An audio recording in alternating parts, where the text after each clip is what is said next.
Oh, I'm excited today. I've got quite a few new things. I've got this brand new microphone, which you're probably hearing things much better. I am currently connected to my phone, so you can be able to see my phone here. And I can now write on the screen.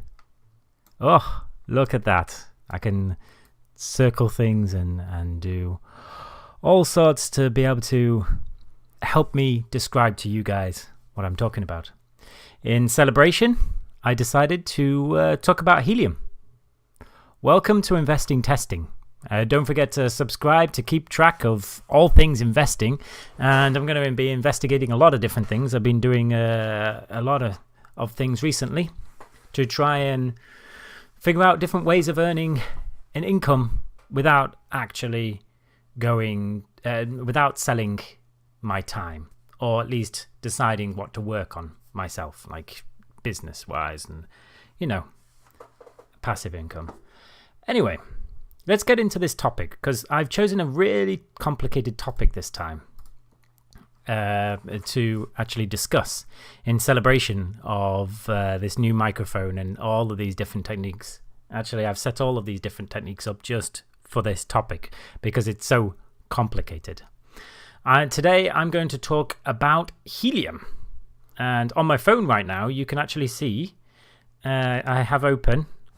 I can show you my phone. Ooh, yes, I have open my Helium app.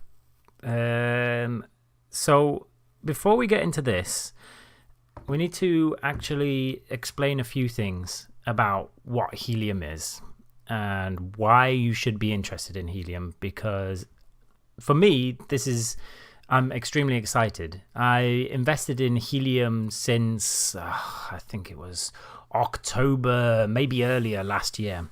As soon as it was released in Europe, this is the only thing in my entire life I pre-ordered. I pre-ordered a helium box, this white one right here. That was the only one available at the time. And I got it over. And I started to try and earn what they call HNT. Now, for those those of you that don't know anything about helium, or perhaps anything about crypto, essentially, I'll start with crypto itself. So, when every single type of cryptocurrency uses a way of proving you're a person. With the most popular of this crypto, Bitcoin, that they use proof of work, which essentially you're able to and that's how you're able to produce new Bitcoins, is by getting your computer to complete complicated mathematical problems, and it's able to produce Bitcoin. And then it's been trying to get worse and worse as the time's gone on. So you need a more faster graphics card, and now it's found that actually mining Bitcoin is very difficult to do and uses a lot of electricity, and it's just not really worth doing anymore. So when Ethereum came along, they were trying to create a crypto that would be more, would be better to have contracts in the future. But on top of that, you also have the idea where you have what they call proof of stake. And to begin with, they began creating the crypto using proof of work, and then they slowly moved over proof of stake. The big grudge I have against Ethereum is the fact that if it was kind of all rushed and all put together quickly, and it was built on the backbone of Bitcoin, and it was built up from there. At that point, there wasn't the huge experience that they have now in crypto, and so now we have things like ADA, which has a cheaper way of doing the transaction, and that is true proof of stake. And when I mean proof of stake, what I mean is the idea that you own a certain amount of that crypto. And then on that crypto, you are able to take a percentage back. Right now, I am staking ADA. But that's a different... All of that is different, are different cryptos, and we're not talking about that. The reason I'm talking about that is the fact that we have... So far, I've talked about proof of work and proof of stake. So you essentially, proof of stake is that you got 10,000 units of whatever cryptocurrency you have, and then if you actually lock that into a certain model, then you're able to get a percentage back. Helium also does this, but I'll get back to that, and that is a relatively new thing, because what Helium does is entirely different from a lot of the other cryptos. It's actually a very smart business idea. I don't know whether you've heard of IoT, the Internet of Things. And essentially, an IoT device is able to broadcast information about a certain thing it's attached to. For example, if there is some milk in your fridge and you're wanting to know when it's going to go off, a chip inside this milk carton could send a signal and warn you. Of course, or the most useful case is probably to be able to track a package. For example, a package company wants to make sure that they're able to track a package over a certain distance, and so they put a chip onto the package, and this chip is able to send and receive information to say, hey, I'm here. And mostly it sends information, and then that's picked up by a station that then says, okay, well, if you're there, I'm here, so that means that you must be there, so I'll just send that information over the internet for you, because this device is connected to the internet. So that is kind of like, to simplify it, it's kind of like having... So the base station is kind of like, has the same distance as a mobile phone mast, or actually a mobile phone mast maybe has bigger distance, but it has a large distance, and it's like a Wi-Fi antenna. But let's bring this back to Helium. So that there's already competition in Europe for, if we I didn't actually bring this up, I should have done. Europe IoT market, let's have a look. Companies, maybe I'll go for companies, will be a better search parameter in Google here. So you can see there are already quite a few companies that are working on IoT already. IoT, but what we're looking at are the people that will be supplying the masts, the locations for the IoT base stations, because they will be the competitors. The reason I say they're going to be the competitors is that Helium is one of these devices that connects to an IoT device and receives the information that, say it's like tracking a package, and it will send it over the internet. And the idea is that Helium is attempting to decentralize this system. Unlike, let's bring the idea of the mobile phone companies. You have certain companies that own these masts that have them dotted all over the country. What Helium is attempting to do is try and bring that into the blockchain world to decentralize this future technology. And I say future technology because a lot of large companies are now talking about IoT like they once talked about cloud technology. I remember when cloud technology first was talked about, and I thought it would never be a thing, but here we are. We're using Google Drive and using Microsoft Cloud. It's Microsoft Drive, isn't it? Sorry. So of course, the IoT, is probably the next big thing, especially if everything was connected. It's so. How does this bring it into the Helium model? How could you be making money from this? I mean, of course, you buy the box and perhaps you could set it up and then hope for the best that people will be using it and then you get paid. But of course, you'd need some central hub in which will pay you out once somebody actually uses it. It's complicated. So they've made it even more complicated. So essentially, what this idea is that you get this box and you want to prove that you are there, that you exist in the place that you say you exist. So what it does is it connects to other boxes around your area, and they measure the signal that they're getting, and they understand that you are where you say you are. And so they call this proof of coverage. And as a reward for doing this proof of coverage, you get crypto, a cryptocurrency. So a new kind of crypto miner. At the moment, you have a lot of choice between the different crypto miners, the new crypto miners. Like I said before, I got the white one, but you can't get that anymore. The white and black one, you can't get that anymore. It's I've just bought a rack miner, but they took ages to ship out. It's not even here yet. To be sending to my friends, but you have so many others now available, so you can see them all here.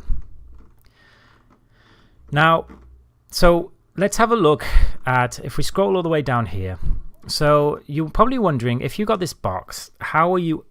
So we haven't got the customers yet. It's brand new technology.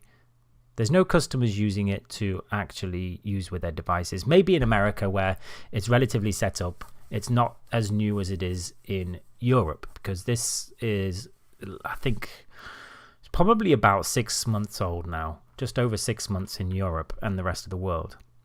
So, I mean, as a new thing, how do you make your crypto? Now, of course, you got proof of coverage, which is 5.3% of crypto is done through them. So it's basically saying, hey, I'm here to these people here, and they're like, and then somebody witnesses the fact that you're there, and then they say, hey, you are there.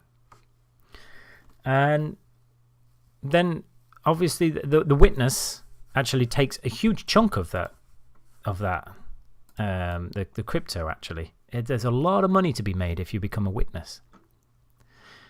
And there's also that's the actual, if you get any customers, the network data transfer, which you get 32.5%. Of course, that's quite a bit from there. You'll see what I mean by quite a bit when you actually look at the numbers, when we actually look later. And then to actually be a part of the consensus group as well, which is essentially to vote for somebody in one of the block boxes in your cluster. Your box will do this automatically, not you personally, but will vote for a certain box to be sort of controlling the network. And these votes happen often. It's a consensus group, so it's probably several boxes. But the thing is that if you have none of these, if you're completely on your own, say like this little person over here, you get a lot of your money through challenges, which I can say is not a lot of HNT. And yeah, I say this because now this isn't my area. I've actually used Copenhagen for this. I actually live somewhere close by, but not the same place, because I want to use this as an example. Let's get out my pen here. You can see this little poor guy down here. He's quite a distance away from the other people over here, because you can see here there's a cluster of HNT.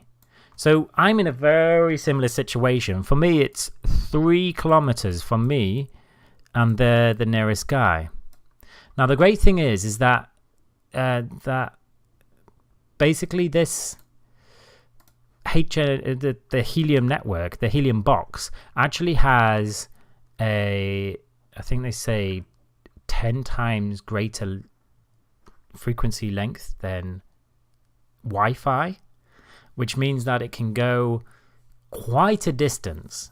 And I was able to connect to my cluster for a while, but over time I struggled.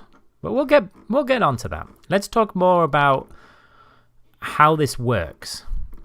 So we know that we can kind of make money from all these different ways, and HNT is relatively new. And so, first of all, this used to be the only way HNT could be created. Now, HNT is never, it's always burned, and there is going to be a cap for HNT, and the cap will be 223 million HNT.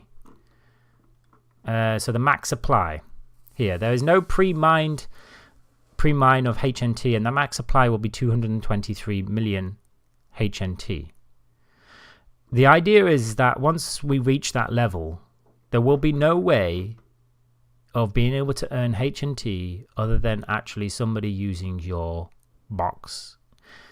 So it's quite clever. This business idea is to basically put all of these boxes out there, and then once they're all distributed and they've been earning, and I've easily paid off my box by now with the amount of HNT I own, then there's no more to really mine, but because it's reached its peak. But then as the HNT is being burned, you can get it back from, because I forgot to mention this. I should go back a bit. Because HNT can be burned to create the credits that will be used to actually, let's have a look. That's proof of coverage.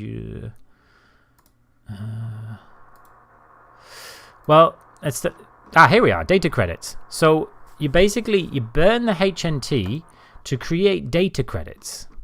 HNT is burned, and then you create data credits. These data credits are then used to be able to, if you have a device that's able to, an IoT device that's able to use the network, Internet of Things, then you use these credits to actually buy data. A little like having a mobile phone topped up with data. You get these credits, and then you're able to use it for the data.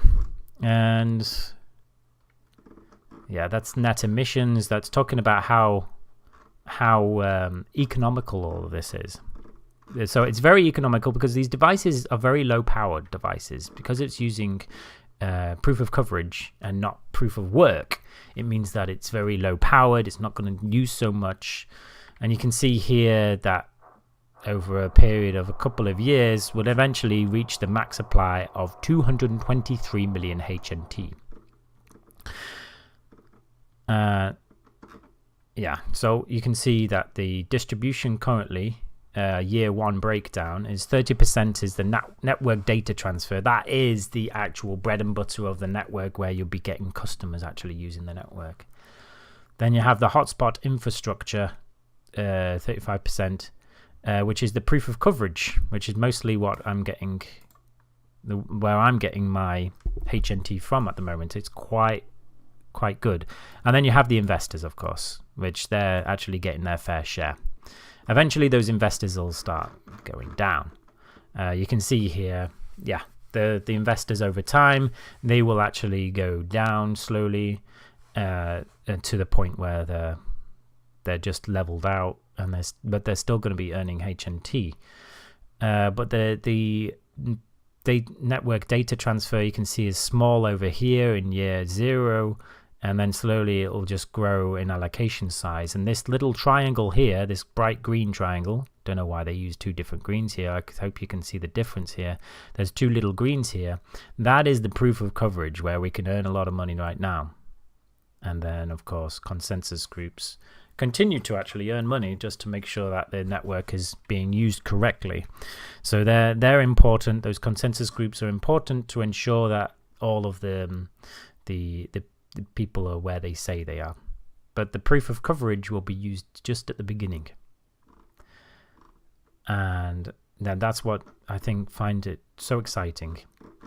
Also, they have these groups within. The community is huge for Helium, and within these communities, they HIP 20.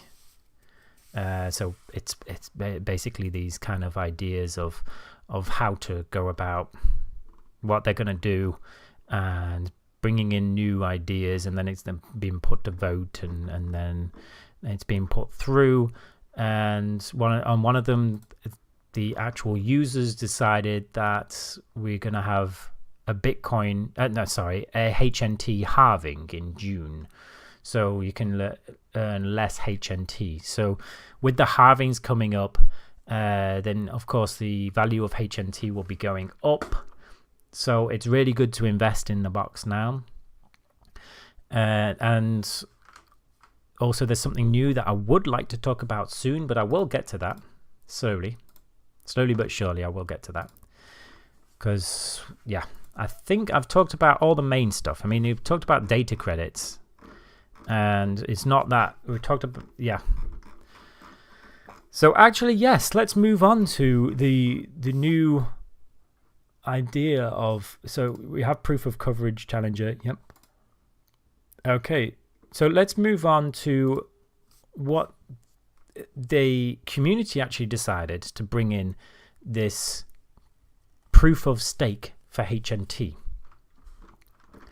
And this is to become a validator. So you become a validator, you register in interest, but you have to have 10,000 HNT and running validator node software. And at the moment, it's only in the test stages. But the effect of this on the network has been great. If we actually look, I think perhaps in Coinbase, we can have a look at the value of HNT currently. Let's go to prices. Here we are. I always get lost in this. Here we are. So when I first started, these are in euros, bear in mind, this is not even dollars. But when I first started, HNT was worth around €1. And I've kept my HNT over this time, and now it's worth 8.6 euros. That is fantastic. And especially when you can consider, if you are in a cluster, if you manage to find yourself over in a cluster like this, if you manage to find yourself over here, let's include everything. If you manage to find yourself to be around here, and you live around here or anywhere around here, or even over in Valbu here, let's say you live in Valbu, and your distance between the boxes, you're right in between boxes. You got one in Van Loser over here. And so you could see that you will be right in the middle of everything there, and you'll be able to say, hey, I'm going to earn a decent amount of HNT with this, because you can have the proof of coverage down to a T. Unfortunately, I'm the person down here. So, well, that's not me, but I'm just giving an example. And it's a different type of problem with that. But you can earn, if you were in those areas, I would suggest just buy the Helium box. You will be able to earn a lot, because let's have a look at the numbers. If we go back to my mobile here, so I've still got this open. I'll just scroll down a little bit. So we can see here. Now this is the HNT rewards generally each day. And I've been struggling. You see, I need to explain this. But if I could hold this for just a moment, because I want to do this at the last minute, explaining the issues I've been having, because this is more of a personal thing, and you need to understand how to do it when you get your box. But I also like to explain also why you should invest in HNT before we go into the technicalities of what sort of troubles you'll come across. Because, you know, if you actually look at the people that are already partnering with Helium, you can see some, you probably, I don't know whether you would recognize, well, you definitely recognize Lime, most likely. You probably have those scooters, or even, I think they do bicycles as well, around your city. And they've got to keep track of those. And it's much cheaper for them to use the IoT network to be able to keep track of stuff. So they've partnered with Helium to keep track of everything. And you can see quite a few of the big companies down here. They've that are partnering with HNT to monitor air quality, rapid IoT. There's a lot of, so you can see that there is already interested customers that will want to go deep into the HNT marketplace. So, and you can also see here why, actually it's explaining reasons why people will use it. You've got massive coverage, public law and in the US, and now available in Europe. Yeah, okay, so it's the biggest in the US, but it's not the biggest in Europe. However, because HNT, when you're actually mining HNT, it doesn't matter about where the customers is. As long as you can have the proof of coverage, then you're going to be earning HNT, and then that HNT will be used by customers in the US who will be using the actual devices over in the US. So for the moment, it doesn't matter so much in Europe about the fact that you have most of the customers in the US. As long as you can sell your HNT, that's all that should matter to you, right? And you can see here that devices can communicate 200 times further than Wi-Fi. Okay, that is a really bold claim, but it can go kilometers at a time, as long as you have the right aerial, I must admit. And it's amazing that they're able to keep this affordable. I think it's probably due to the fact that it's just a crypto and it's a way for people to invest, and a lot of people are holding on to the HNT at the moment. That's probably why. And you can see that if you have one device and it transmits, let's say it transmits 20 times an hour, let's see, the cost per day is so cheap. I mean, if you did have a device that was going to be using this, so you can see the advantages for a person using this rather than using, for example, the mobile phone network. And yes, so that's many reasons why you would want to use the network. Not use the network, sorry. Many reasons why you would want to invest, considering the customers that you'd probably find. Then you also have a lot of other not partnerships, things that go along with this, with Helium. So you can see a lot of different companies doing different stuff. You can actually go into this section of the website and you can click on one of these, and it's, for example, the community tools. You can find various different things that will be able to help you understand your network, your Helium box. I mean, like, for example, here, the hotspot optimizer. So before you even buy, you can assess, you can put in your address and you can find out whether the address is in the right place. And I've just signed up to this hotspot chat because at the very beginning, I was very sad to find that I couldn't contact the people. I don't even know who the other people are in my city. So the hotspot chat I found was quite handy to well, it's quite a handy tool to be able to find ways of contacting the other people. Unfortunately, it doesn't seem like my city, they've signed up properly, so I can't contact them at the moment, which I'm very sad about.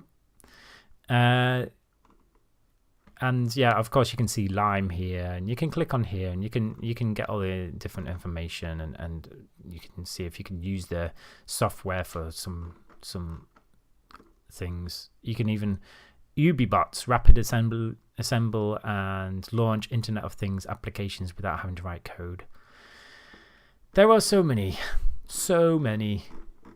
things, and this is growing. I mean, this network is evolving so quickly. This business is evolving so quickly. It's surprising that it's been less than 6 months, and already there's I think I've got a list here somewhere. Let's have a look. I think I brought it up. Here we are. You can see how many hotspots are already in Great Britain, and is this Canada? And in Germany, and if we go down to Sweden, where I'm living, yeah, I think SE is somewhere near the top. Yep, you can see even small place like Sweden has got 176 hotspots, and it's quite a decent amount. Of course, it's nowhere near the 20,000 of America, but it's getting there. And the thing is I think these are such low numbers right now because they actually have a big backlog with the amount of people that have ordered the rack mining, because this was the only thing available for a while.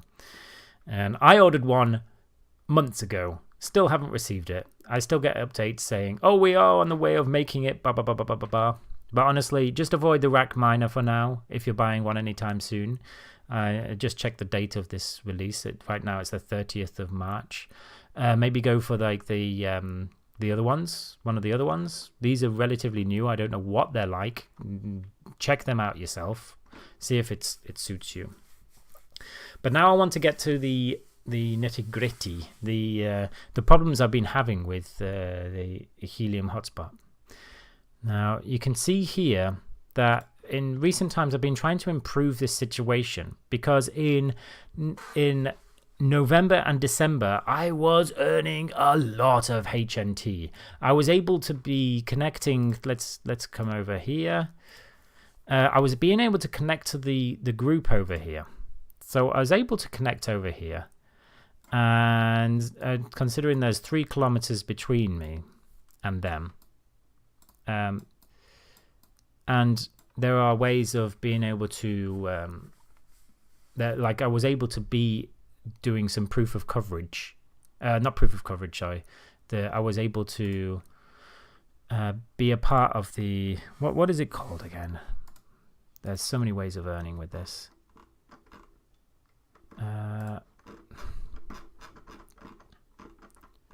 I was able to be part of the witnesses. I was able to be a witness and able to earn quite a bit of HNT from that, and occasionally be a part of the proof of coverage.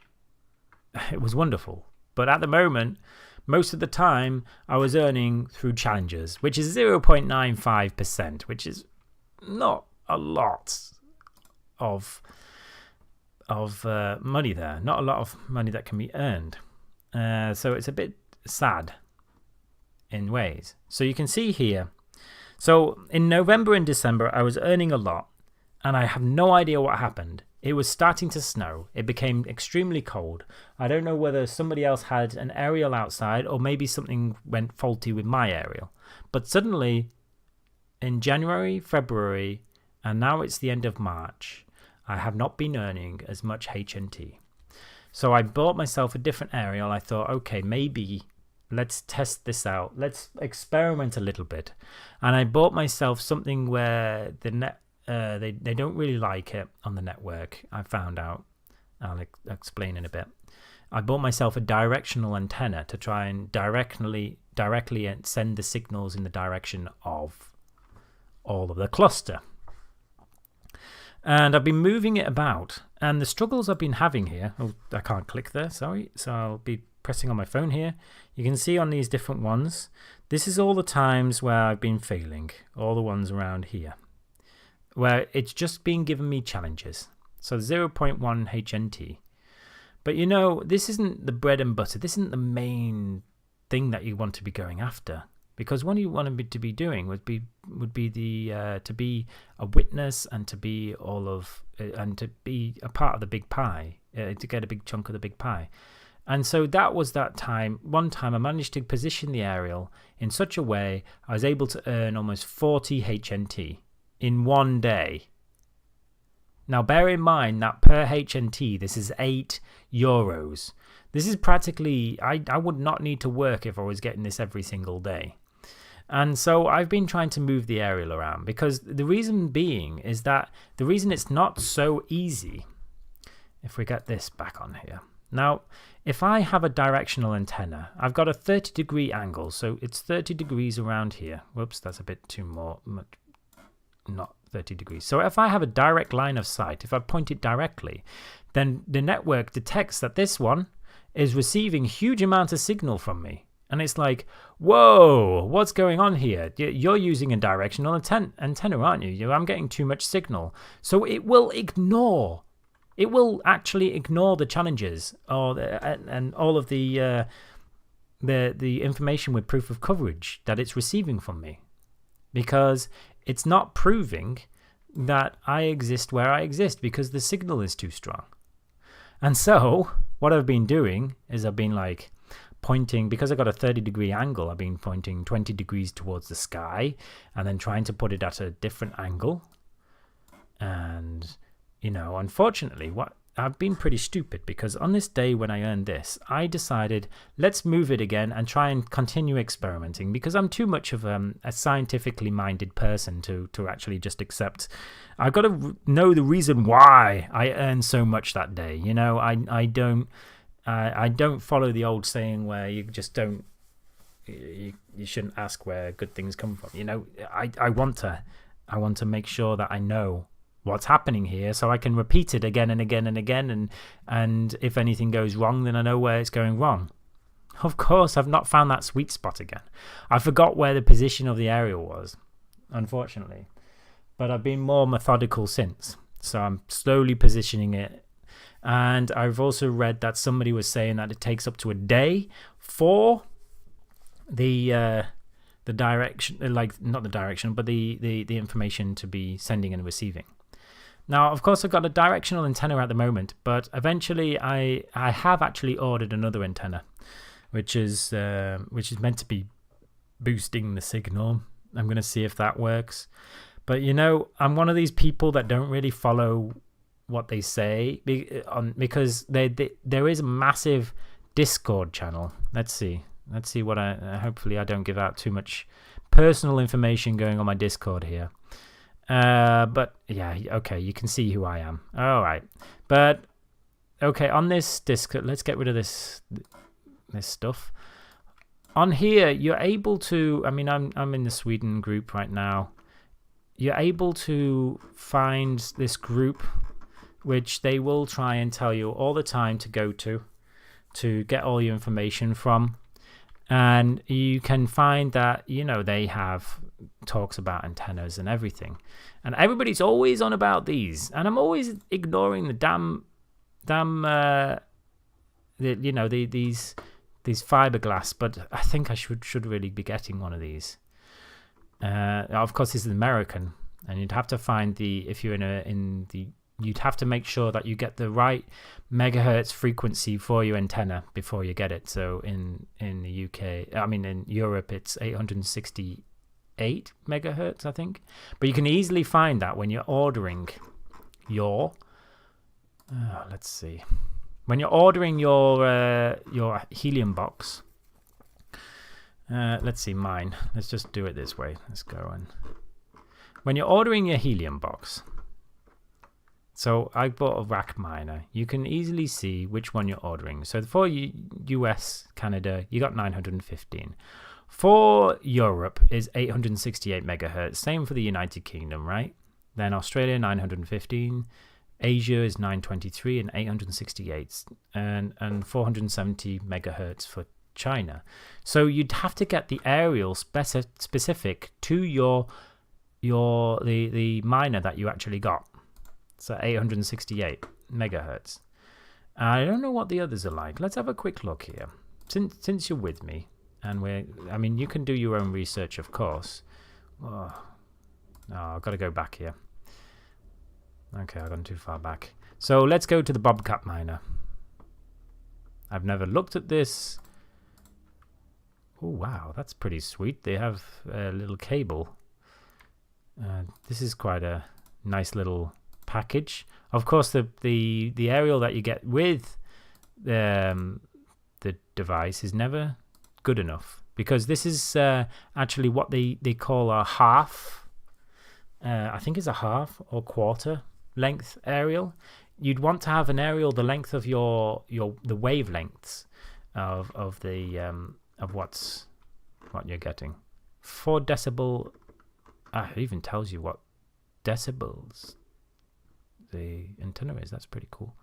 But you can see here, yep, Europe 868 megahertz and 915 for North America. So you can see when you're ordering it, it should tell you the megahertz that you need to be looking at. And then, of course, when you're ordering your antenna, you could be looking at what other people are ordering on Discord, of course. And mostly they're going for these fiberglass, really long aerials. And they're having setups. Let me try and see if somebody sent a photo of their setup. This is... I should have prepared myself before. Of course, I'll be talking about this, but there's obviously there's a lot to talk about when it comes to helium. I mean, it's a complicated topic, and I hope you've enjoyed listening to all of this so far. Okay, so that guy's actually talking about the difference between the antennas and how they actually work. A lot of people always suggest these fiberglass, and you always see that they put them really high up, as high as you can get. Here we are. You can see pictures like that, where they put them on their roof or something. And of course, I live in an apartment. I live on the 2nd floor. There's somebody above me. So it's like I can't exactly climb on the roof. There's no way of getting on the roof and put the antenna up there and then put the cable up the side of the house. I mean, not only is that illegal in Sweden, it's to put anything on the outside that belongs to you. That's why people always end up putting their satellite dishes on their balconies. But it's dangerous. I mean, and how am I going to explain it to the neighbor if they end up finding me standing on a ladder right next to their window? And so I end up having to just stick it outside the window. If I have an antenna. Of course, I've got a directional mic at the moment that I'm working on, actually just keeping inside the apartment and pointing out in different directions. But I couldn't find what I was looking for there. But you get the idea that you're able to, the higher the actual aerial is, the better the signal, the more chance you're going to be getting a high payment out. However, if you have actually people close by who, let's have a quick look if I can find a good example. Maybe I'll find something in London. Let's see if I go to London here.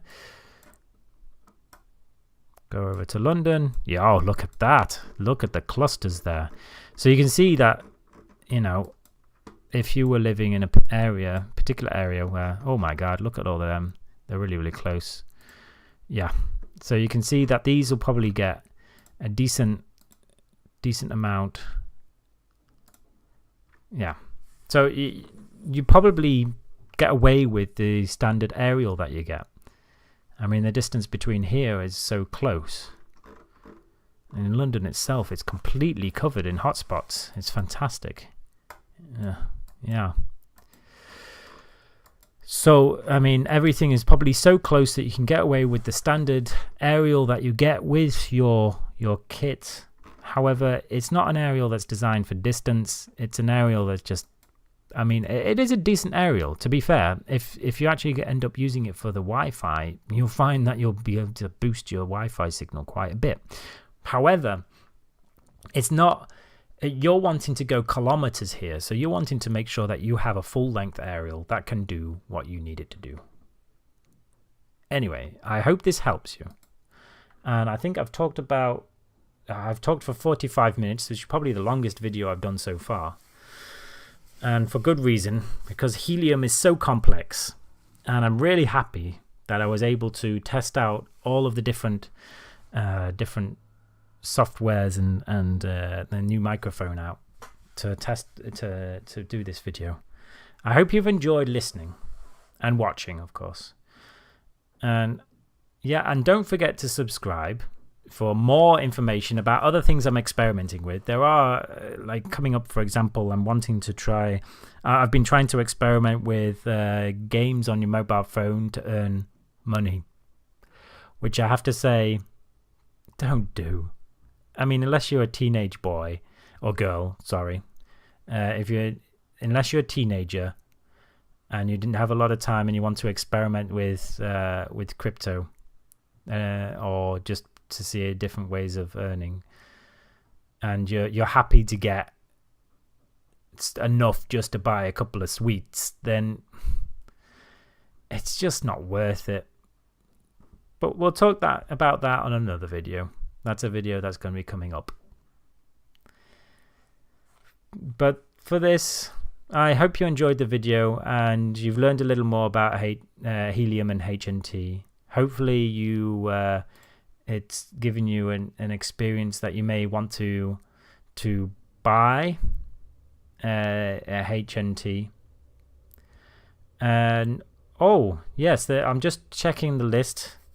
I didn't actually talk about who is backing HNT, who is the original founder, because the founder is actually the person from...